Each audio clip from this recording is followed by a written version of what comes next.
네, 본문의 내용이 조금 깁니다. 그래서 오늘은 아론이 드리는 첫 번째 제사에 대한 내용들을 다루고 있습니다. 먼저 하나님께서는 모세를 통해서 제사를 드리기 위한 준비를 하게 하는데 대상을 둘로 해서 이렇게 하고 있습니다. 첫 번째는 아론을 위해서 제사를 드리도록 준비하게 하고, 그 다음에는 이스라엘 백성들을 위해서 제사를 드리도록 준비합니다. 아론에게는 속죄제를 위해서 흠없는 송아지를 가져오게 하고, 또 번제를 위해서는 흠없는 순양을 가져와서 드리도록 합니다. 또 이스라엘 백성들을 위해서는 이제 세 가지 제사를 드리도록 하는데, 첫 번째는 속죄제를 위해서 순염소를 가져오고, 또 번제를 위해서 1년 되고 흠없는 송아지와 어린 양을 가져오게 합니다. 그리고 화목제를 위해서 숫소와 순양을 가져오고 기름 섞은 소제물을 가져오라, 이렇게 말씀해 주고 있습니다. 그리고 이어서는 이제 아론을 위해서, 아론과 그 제사장, 제사를 집례하게 되는 그 제사장을 위해서 먼저 어떻게 제사를 드려야 되는가에 대한 규정을 쭉 설명해 주고 있는데, 아론은 제단에 나아가서 자기를 위해서 속죄제 송아지를 잡습니다. 아론의 아들들은 그 피를 아론에게 가져오면 아론이 손가락으로 그 피를 찍어서 제단 뿔에다 바르고 그 피는 제단 밑에 쏟습니다. 속죄 제물의 기름과 콩팥과 간꺼풀을 제단 위에서 불사르고 그 고기와 가죽은 진영 밖에 불사른다, 이렇게 말씀하고 있습니다. 이것이 이제 속죄제에 대한 내용이고요. 번제물에 대해서도 동일한 방식으로 진행을 합니다. 특별히 번제물의 경우는 각과 머리를 아론에게 가져오면 그가 제단 위에서 불사르고 내장과 정강이는 씻어서 번제물 위에서 불사른다, 이렇게 말씀해 주고 있습니다. 이것이 이제 아론, 제사를 집례하는 아론을 위한 제사로 이렇게 드리도록 하고 있습니다.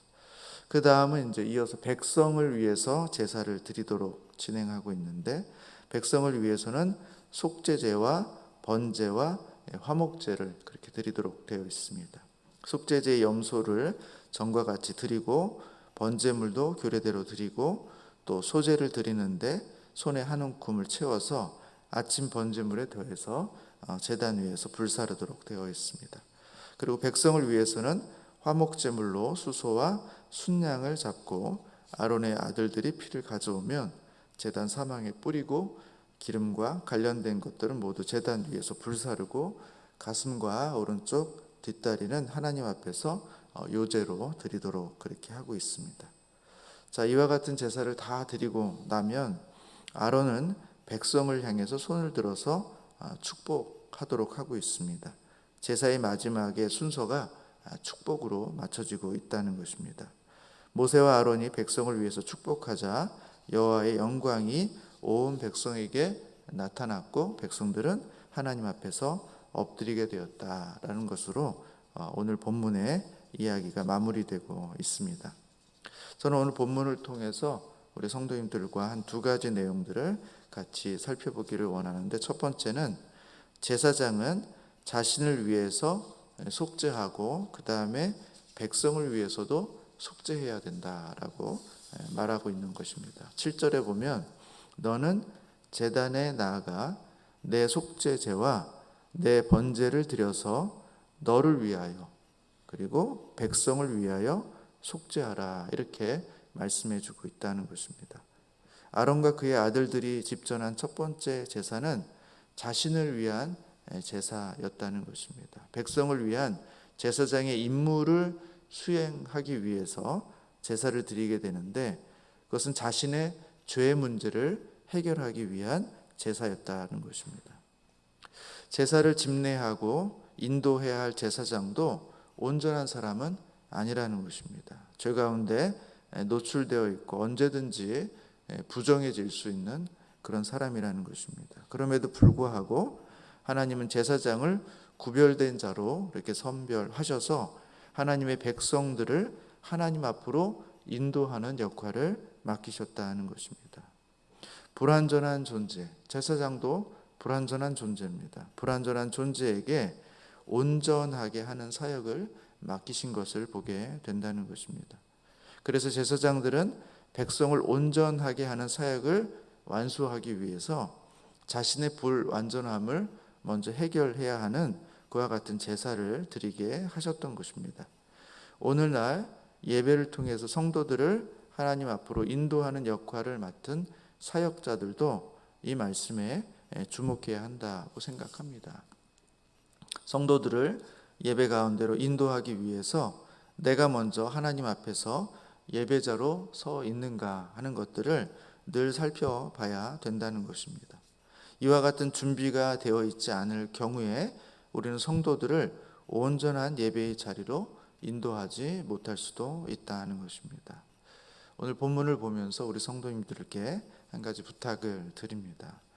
산울교회를 섬기는 우리 사역자들 모두가 하나님 앞에서 늘 깨어있고 거룩함과 겸손함으로 덧있는 자가 될 수 있도록 늘 기도해 주시면 감사하겠습니다.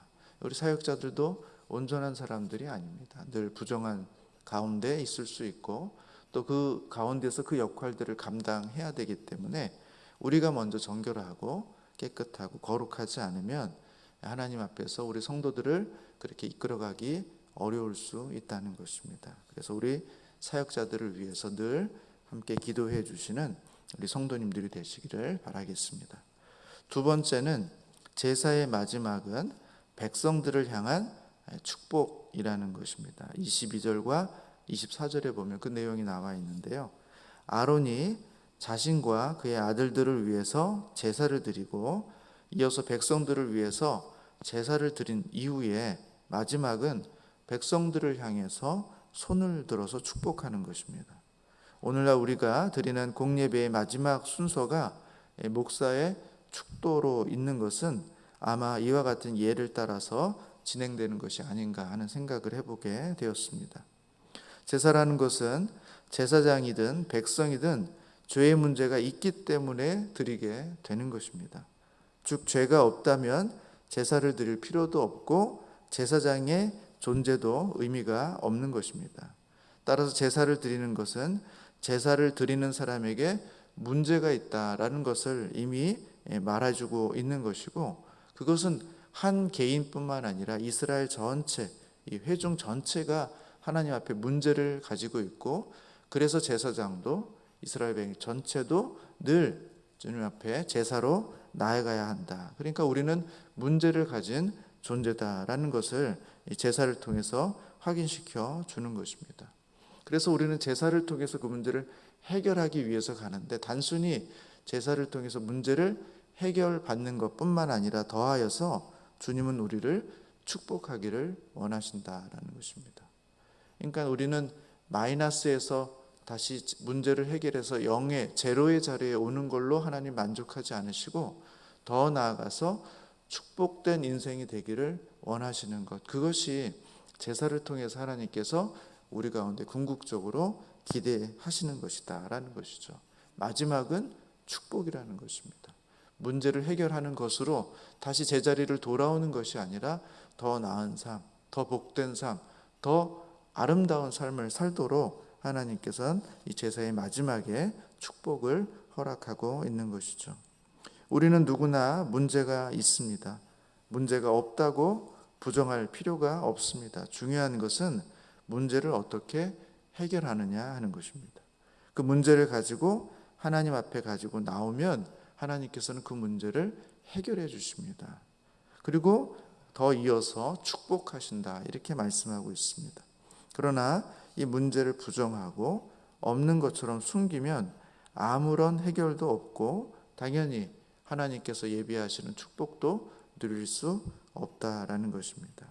오늘 이 말씀을 보면서 우리 주님께서, 우리 하나님께서 십자가 아래에서 우리 가운데 베풀어 주신 그 은혜, 그것은 단순히 우리의 죄의 문제를 해결해 주는 것뿐만 아니라 더 복된 삶으로 우리를 이끌어가게 하시는 은혜가 그 십자가 아래 있음을 알고 우리의 문제를 가지고 하나님 앞에 나아가서 문제를 해결받고 또 더 나아가 하나님의 복을 누리게 되는 우리 성도님들이 되시기를 주님의 이름으로 축복합니다. 기도하겠습니다.